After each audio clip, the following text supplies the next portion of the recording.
of something bigger. When you were writing this, were you already thinking about a larger universe? I started developing it about 10 years ago. I actually started putting the pen to paper 8 years ago, and it was just a story based off a character that we created. And like I said, character inspired by my wife. That was the heart of it. I wasn't thinking then about a larger universe at all. But over time, as I kept on working on it and as it started to grow, the world got deeper. The characters got more layered. The ideas got bigger than what I ever originally planned. And somewhere along the way, I realized this isn't one story anymore. This could be something more, a larger world, a connected set of stories. People can stay in and explore, but not just a book, but just something that I can build on. Something that lasts. Something my kids, something my grandkids can look and read and say, Dad came up with that. That I'll be long gone. But the heart of me will be here. But geez, very good questions that you came up with on there. I mean, me even being as the creator of this world, it made me think on some of those. It's like, wow. And it's like it was making me look at the whole story a little bit differently because, and I guess I'm sure people have told you this on this, when you're telling the story, you're looking at it from, well, for me, I was really looking at it from Lanell's and that inner circle. But you kind of made me expand on that a little bit, just kind of think of directions in which, okay, I can see this. Good questions that I give you kudos on, by the way. Actually, your book is really interesting. You have created a very different kind of world. Yeah, I've been told that on there. It's a unique world, but it's, me being a child of a Gen Xer, that's where I pulled a lot of this world from, is from elements and memories of what I have down there. Right. That's quite interesting. Yes, ma'am. It's something, again, I'm proud to have done it. I mean, I wrote a book and I finished the book. I mean, it took many years, but it's very cool, very awesome. Right. So, hello everyone and welcome back to Page of Pandora. I was looking through some new releases the other day and I found something that felt like a total fever dream in the best way possible. It's called Ferret Run, Secrets of Arcadia. Imagine a world where these highly evolved anthro characters like ferrets and hares are running advanced scientific labs, but they are haunted by this massive reality-shattering accident from 13 years ago. Then out of nowhere, a human girl just blinks into the existence in their world. It's got that gritty, high-stakes 80s sci-fi energy, but the emotional core is really about survival and identity. Today I am talking to the mind behind this world, G. Scott Freeman. He's a veteran, a survivor, and you can really feel that grounded life or death perspective in his writing. Scott, welcome to the podcast. Thank you for the invite. I'm honored to be here. Thank you. So I want to start simple. What was the very first spark behind this story? Was it the world experiment or was it Lanell? Honestly, it didn't start with the world of science. It didn't start with Lanell as she is now. It started way back when me and my wife started dating. One of the things that we did when we first started dating is we would tell stories with to each other. Sometimes we'd be on the backyard, laying in the grass, looking up at the stars. Sometimes we'd be laying on the couch. I would start telling a story. She would start telling a story, and then we would just, continue it on together. And then in one of those stories I started was telling the story about a ferret. And of course, this ferret was based off of her. And as the story passed, there'd be some times in which I would just tell her the story, and then she would just sit there and enjoy it. And so that story, that character, and the world that I started there, it stuck with me. And over time, the character got deeper. The world around her formed around her. And then the story got heavier, more complex. And so it didn't start with the book. It just started, I guess, with the moment. And that was very, very interesting. And I never, honestly, I was in a marriage before for 18 years. Never once did it come through to try to tell stories. But in this new world that I'd found with this girlfriend who became my wife, I found out that I was a storyteller and didn't even realize it. Wow, that's fascinating because you can always tell when a story starts with a feeling or a concept. Yes, it does. And feeling, concept, and then it's where it goes to from there. It's pretty amazing. And before then, I was clueless. But now I really, truly understand the scope of it. And it's pretty cool. It really is. Yeah. So one thing I found interesting is how your world feels very different but also uncomfortably familiar. So was that intentional? Like, did you want readers to see their own world reflected in Rith? It was absolutely intentional. The world itself is different, but the people aren't. If you look at the lab where Lanell works, those aren't exaggerated sci-fi personalities. Those are all people that we've dealt with on any given occasion, through the positive and through the negative. We deal with them every day. And most of the time, in real life, you don't get a chance to change it. You just learn how to navigate around it and do the best. And that's where Lanell comes in. She deals with it, as you've read, a lot. And she doesn't always have control over it. What she does have control over, and this is something that we really all can learn about, is how you respond to it. Your resilience, her humor. That's how she gets through it. And honestly, where I created on that and where it comes from real life frustrations, the people, the situations. I just don't let that stuff set. I use it. And so the things that maybe from my past that I don't like, if you read close and if you know me, you may see some familiarities between my life and what's written in the book. Right. I mean, that is the thing about really good speculative fiction, I feel. I think it is. I think a lot of authors know they're truly in touch with the things that drive them, for the good or the bad, and they know how to use them and work off of those feelings to tell a story. Right. So your story touches on how people trust systems, even when those systems might be hiding something. So do you think we are too quick to trust authority in real life? That was one of the cornerstones of this story. I do think we trust authority and elements of like that a lot. And it's not coming from a place of theory. It comes from a place of experience on what I've dealt with in my life. I've had things happen that have made me where I question. If you know me, even my boss knows, I question the authority. I don't question it out of disrespect, but I want to know. And I'm going to be the one who asks the questions that other people would not dare to ask. And that's something that I do explore in Ferret Run. The systems, the world looks solid on the surface, structured, controlled. Like everything is working the way it should. But underneath it, there are things that are hidden. And that's the real question becomes, what do you do when you realize the system that you've trusted might not be have the best interests in mind? How do you react to that? And in the story, that's what Lanell learns and she has to learn to cope with. And a lot of us, in this day and age, just adding this a little bit to the side, people are constantly getting notice, layoff notice, getting fired. This is their life. This is what they know. This is what they trust in.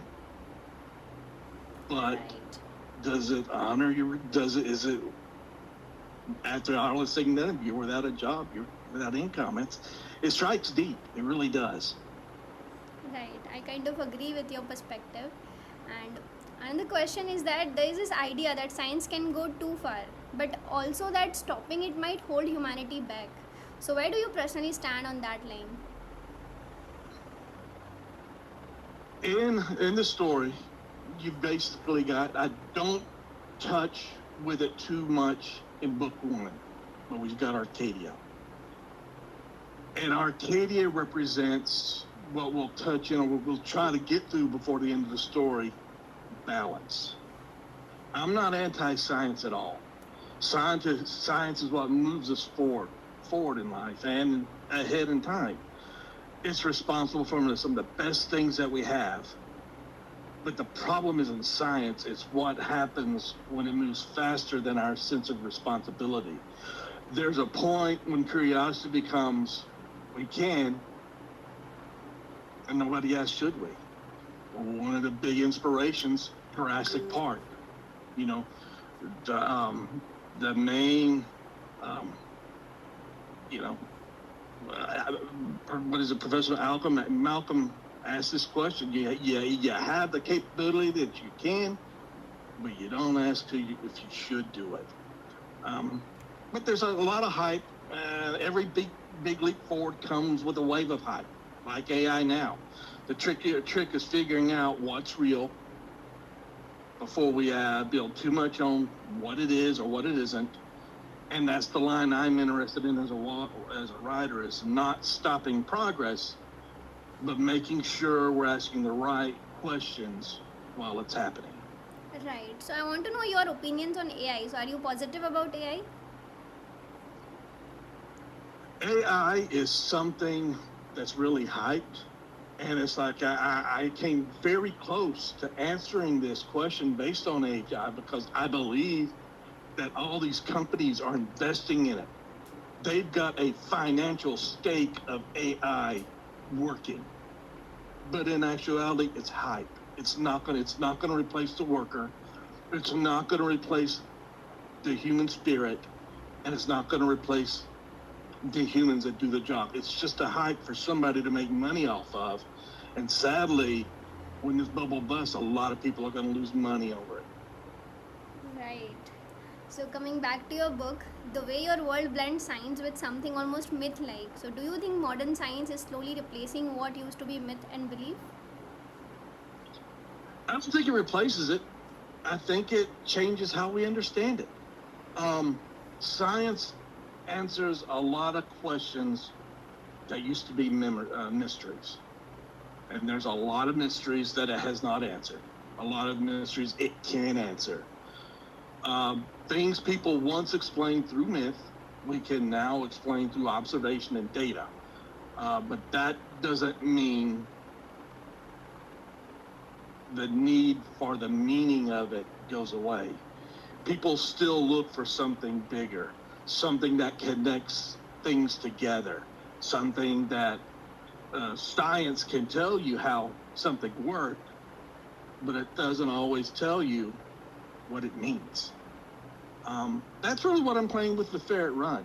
You got advancing science, experiments, and systems, but you also have things that don't really fit in that framework. And that thing feels older and deeper. Because I don't think we ever outgrow myth. We just reinterpret it down the road. Right. I also noticed that you have mentioned themes like survival, identity, and resilience. So, how much of your own life experiences shape this story as a veteran and survivor? Did that influence how you write tension and stakes? Oh goodness, that was a big one right there. A lot more than I probably realized at first. Being a veteran, being a survivor, those experiences, how you see things. They change how I've understood pressure and certainty and what people are like when things aren't going their way. So when I write tension, it's not just about action or big moments. It's about how people respond when they're pushed, what they hold on to, what they let go of, what they're willing to face or avoid. But that's where the survival, identity, resilience really come from in the story. Because those things aren't abstract to me, they're personal. I've personally had to do that. I've had to find those things. I've seen how people hold it together. I've seen myself hold it together. I've seen myself just drop and go down, begging for mercy just to get to the next day. And I've seen how sometimes just getting through something is its own kind of victory. That carries on how I write Lanell. She's not just dealing with external threats. She's dealing with what those situations do to her internally. And to me, that's where the real stakes are. Right. Your journey is quite inspiring. I want to know what was the hardest part about writing this book for you? Hardest part was drawing the line. This is Lanell's story. This isn't my story. And, Lanell is a character that I've based off my wife, and a lot of her is in this character. But as an author, what's in here and how I think has went into her. So there were times in which I was writing her as to do something. I said, okay, Scott, no, this is too much what you would do. You need to pull back. What would Lanell, not what would you do, what would Lanell do? And then just kind of let it run right there. So finding that line between where I'm putting my stuff in there and where Lanell is. And that was the hardest thing. Okay. So if you had to compare it to our world, not in terms of events, but in terms of mindset, so what is the biggest similarities there? Say that one more time for me. If you had to compare your world, Rith, to our world, not in terms of events, but in terms of mindset, so what is the biggest similarity you see? Oh, goodness.